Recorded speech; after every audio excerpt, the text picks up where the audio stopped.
dia a dia da economia. Com Miriam Leitão.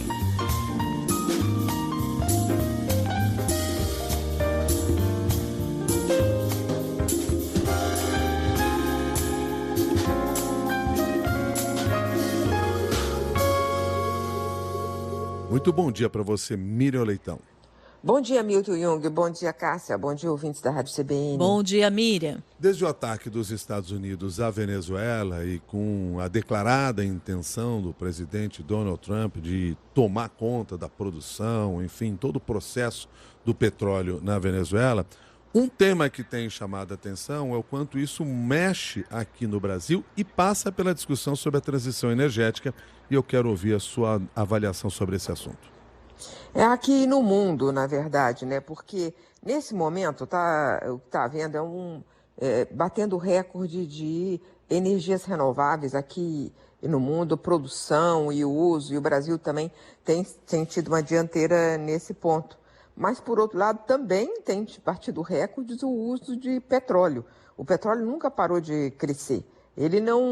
A energia renovável está crescendo na nova demanda de energia, mas o petróleo também tem crescido. Nesse momento, o petróleo está com preço baixo, né? Ele caiu muito no ano passado, caiu 20%, e vem caindo relativamente há 10 anos. Ele está, outro dia, na conversa que eu tive com o Davi Zilberstein, ele falou sobre essa queda, dizendo que hoje, para os preços de 2014, teria que estar no dobro para ficar pela inflação americana. Então, o petróleo já está mais baixo. Mas o que ele chamou a atenção, o Davi, numa conversa que eu tive com ele, mais recente, é que nesse momento pode haver, se o petróleo, aumentar a produção da Venezuela e cair mais o preço por causa dessa nova oferta de petróleo da Venezuela, se cair mais o preço de petróleo, é o que se espera, essa é a previsão no médio prazo, isso vai levar a ficar antieconômico investir em energias renováveis, porque vai ser mais barato usar a energia fóssil. Então, ele imagina que isso aí causa um problema para a transição energética aqui no mundo. Se o petróleo fica mais competitivo do que as outras energias, do ponto de vista do custo, você tem uma piora no processo de descarbonização da economia. Então, isso é muito ruim, é um efeito colateral muito ruim. Mas é claro que no petróleo, o petróleo e geopolítica sempre estiveram juntas. Nós estamos vendo uma outra onda se formar em torno do Irã, né, com os protestos no Irã e as ameaças dos Estados Unidos. Se alguma coisa acontecer com o Irã, que leve o Irã, por exemplo, a de novo ameaçar fechar o Estreito de Hormuz, por lá passam 20% do petróleo do mundo. Aí o preço sobe de qualquer maneira. Mas, nesse momento, um efeito colateral e ruim do que aconteceu na Venezuela pode ser tornar o petróleo mais competitivo do que energias renováveis, Cássia.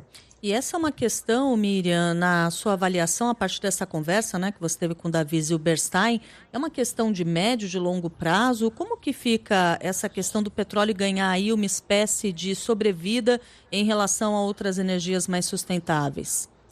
Ele acha que isso no médio prazo a tendência do petróleo é ficar mais barato, porque nesse momento exato, ele está dizendo que o mercado já está sobreofertado, já tem mais oferta de petróleo do que demanda, a oferta tem crescido mais do que a demanda, e é isso que faz com que o preço fique mais baixo, né? Respondendo à simples lei da oferta e da procura. E como os Estados Unidos disseram que vão aumentar a produção na Venezuela, hoje é 1 milhão de barris, passar para 3 milhões de barris, isso não vai ser muito difícil, porque eles já produziram até 4 milhões de barris. Então, eles podem, com investimentos de recuperação da indústria petrolífera, com investimentos de empresas estrangeiras, americanas, que é o cenário no qual Donald Trump está apostando, e se fizer esses investimentos, pode ser em curto prazo. E, na verdade, a economia, as coisas seguintes, as coisas funcionam assim, vai aumentar a oferta daqui a alguns anos, então eu já começo a derrubar o preço agora. Então, tem isso. Claro que no petróleo sempre tem a Arábia Saudita. E a Arábia Saudita, de vez em quando, ela reduz a produção, ela tem muito dinheiro, ela é muito rica, é um país, é um petroestado riquíssimo. E ele reduz a produção de petróleo para forçar a alta de preço, já fez isso outras vezes.